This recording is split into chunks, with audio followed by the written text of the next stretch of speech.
Back to my YouTube channel, welcome back to another video. So स्वागत है after long time के बाद मेरी चैनल के ऊपर। काफ़ी टाइम से वीडियोस नहीं बन रही थी, उस बारे में हम थोड़ा सा बाद में बात करेंगे, नेक्स्ट वीडियो में बात करेंगे।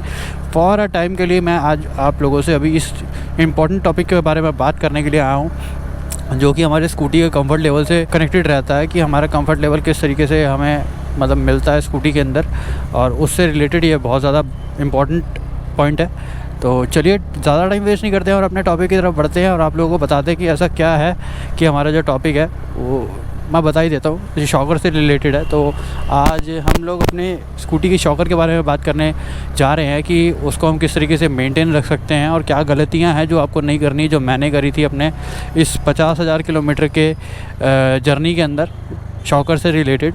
तो चलिए आज आप लोगों को बताते हैं और आप लोगों से अपना मैं थोड़ा सा शेयर भी करूँगा एक्सपीरियंस। तो पहली चीज़ तो यह है कि देखो, शॉकर आपके जो स्कूटी के होते हैं, चाहे वो बर्गमैन ले लो, एंटॉर्क ले लो, एक्सिस ले लो और अपना फसीनो ले लो, कोई भी 125 सीसी की सेगमेंट्स की आप स्कूटी ले लो, उसके अंदर जो शॉकर्स होते हैं मोस्टली जो चलते हैं वो 30,000 किलोमीटर से लेकर के 40,000 किलोमीटर तक चलते हैं। उसके बाद जो होती है उसकी लाइफ बिल्कुल डेड होने लग जाती है। डिपेंड करता है आप राइड किस तरीके से करते हो। रैश ड्राइविंग करोगे तो आपके 30,000 किलोमीटर पे ही डेड हो जाएंगे, और अगर आप थोड़ा सा हैवी ड्राइव करते हो, थोड़ा सा स्मूथली और मक्खन तरीके वाली राइड करते हो तो 40,000 किलोमीटर भी चल जाते हैं। डिपेंड करता है आपकी राइड के ऊपर। और दूसरी बात ये है कि ये जल्दी कैसे ख़राब हो जाते हैं, थोड़ा सा आपको भी आप बता दो कि बहुत जल्दी भी किस लोगों के ख़राब हो जाते हैं, 30,000 किलोमीटर से पहले भी ख़राब हो जाते हैं। फॉर एग्ज़ाम्पल के लिए आपने स्कूटी ख़रीद ली है, ये देखो यार सारा फ्लो तोड़ देते हैं वीडियो बनाने का यार। चलिए, तो आपने स्कूटी ख़रीद ली है और स्कूटी ख़रीदने के बाद आपने अप्रॉक्स 10,000 किलोमीटर तक चलाया, एंड रिसेंटली आप लोग आउट ऑफ स्टेशन चले जाते हो 4-6 महीने के लिए, और उसी 4-6 महीने में जो शॉकर होते हैं वो अपना काम कर जाते हैं इन द सेंस, मतलब कि आपके जो शॉकर है धूप में, बरसात, फॉर एग्ज़ाम्पल आपने धूप में स्कूटी खड़ी कर रखी है और शॉकर पे सीधा रिफ्लेक्ट पड़ता है अपने क्या कहते हैं धूप का, और उस धूप से जो होते हैं उसके अंदर की जो रबड़ वगैरह होती हैं वो ज़्यादा हार्ड हो जाती हैं, और हार्ड होने की वजह से क्या होता है वो कमज़ोर हो जाती हैं। हायाबुसा कमज़ोर हो जाती हैं। तो वो कमज़ोर होने के बाद क्या होता है, जब आप उसको वापस रनिंग में लेकर के आते हो 6 महीने के बाद, तो उस टाइम के बाद वो क्या होता है, वो लीक करने शुरू कर देते हैं और आपका सस्पेंशन जो होता है वो बहुत ज़्यादा स्टिफ और हार्ड हो जाता है। और 2-4 महीने फिर ठीक चलता है लीक होने के बाद भी, बट उसके बाद उसकी लाइफ जो होती है बिल्कुल डेड हो जाती है। ये देखो, अरे भाई निकल जाए यार, इतना धीरे क्यों चल रहा है यार, पीछे भी गाड़ियाँ आ रही हैं। तो ये मेनली रीज़न होता है जो आपका 30,000 किलोमीटर से पहले शॉकर ख़राब हो जाने का। हमारे दो टॉपिक कवर हो चुके हैं इसके अंदर, ठीक है ना। अब तीसरी बात ये है जो मोस्ट इम्पॉर्टेंट है, आपको वो नहीं करना है। देखो, वो नहीं करना है, बड़े ध्यान से सुनना। तीसरी बात ये है कि अगर आपने शॉकर लीक हो गया है और कोई आपको रिकमेंड कर रहा है, या कोई शॉपकीपर कह रहा है, कोई मैकेनिक कह रहा है कि आप उसको रिपेयर करवा लो, भाई गलती से मत करवाना। मैं ये रिपेयर ही चला रहा हूँ अभी, और मैं कुछ ही दिनों में इसको रिप्लेस करने वाला हूँ। तो रिपेयर ना करवाने का रीज़न ये है, आपको थोड़ा सा बता देता हूँ टेक्निकली। देखो क्या होता है, शॉकर जो कंपनी बना कर देती है वो मैकेनिकली पूरा मशीनरी से बना होता है, आप लोग मानते होंगे इस चीज़ को। और मशीन से बनी हुई चीज़ को अगर आप हाथ से मैनुअली ठीक करना चाहोगे तो कुछ भी कर लो, उतनी रिफाइनमेंट। ये क्या हो रहा है इसको भाई, ये क्या हो रहा है, ये कैसे बाइक चला रहा है।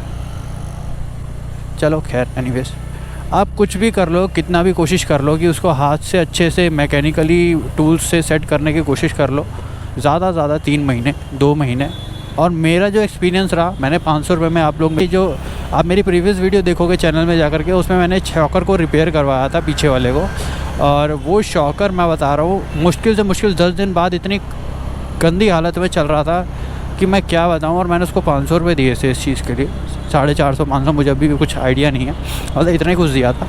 बट हाँ, अगर 450-500 लगाने के बाद भी मुझे वो चीज़ नहीं मिल रही है तो रिपेयर कराने का मेरे हिसाब से कोई फ़ायदा नहीं है, क्योंकि रिपेयर में वो सिर्फ उस चीज़ को दोबारा से एक रबर डाल के, उसको ऑयल डाल के दोबारा से कर देगा। जो हाइड्रोलिक होता है अंदर का, वो प्रॉपरली जो काम करता है वो सील्ड कंपनी से बना होता है, वो तभी अच्छे से काम करता है, अदरवाइज़ वो बात नहीं आती है। मैं आप लोगों को पहले रिकमेंड कर दूँगा।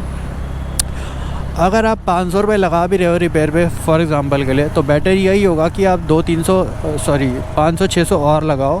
500-600 और लगाने के बाद एग्जैक्टली नया आपके पास शॉकर आ जाएगा। 1200-1300 रुपये का नया शॉकर आ जाता है, चाहे वो एंटर का हो, एक्टिवा का हो, जुपिटर का हो, किसी का भी हो, उससे सस्ता ही आ जाता है। तो ओरिजिनल लगवाओ, लोकल भी मत लगवाना, क्योंकि लोकल की जो बनावट होती है वो थोड़ा अलग ही होती है। ओरिजिनल लगवाओ, कम से कम 30-40 हज़ार किलोमीटर फिर आप खींच जाओगे, कहीं नहीं जाती चीज़। तो बेटर यही होगा, मेरा कुल मिला के कहने का मतलब यही है भैया, शॉकर जो होते हैं ना उनकी रिप्लेसमेंट करवाओ अकॉर्डिंग टू रिपेयर बहुत ज़्यादा बेकार है, मैं रिकमेंड नहीं करूँगा, रिपेयर कभी मत करवाना, रिप्लेस करवाओ, बहुत ज़्यादा फ़ायदे में रहोगे, लंबे चलोगे, पैसा भी बचेगा। हर आप 2-4 महीने साल बाद में उसको रिपेयर करवाओगे, 500 भरोगे, वो फ़ायदा नहीं है। रिप्लेस करवा देते हो तो आपके वो जो किलोमीटर्स हैं उतने किलोमीटर्स तक आपका कहीं भी नहीं जाएगा। और अब सेफ्टी की बात कर लेते हैं, तो आप उसको देखो, शॉकर्स को क्या होता है, सनलाइट से बचा के रखना होता है। अगर आप लॉन्ग टर्म पे खड़ी कर रहे हो तो उसको लॉन्ग टर्म पे खड़ी कर रहे हो तो सनलाइट से थोड़ा सा उसको बचा करके कवर करके अच्छे रखोगे तो चांसेस है, मैं ये नहीं कह रहा कि डैम श्योर है, चांसेस है आपके शॉकर जो है 6 महीने बाद भी उसी तरीके से काम करेंगे और लॉन्ग टर्म चलेंगे। तो आई होप सो ये छोटी सी इन्फॉर्मेटिव वीडियो आप लोगों को अच्छी लगी होगी शॉकर से रिलेटेड।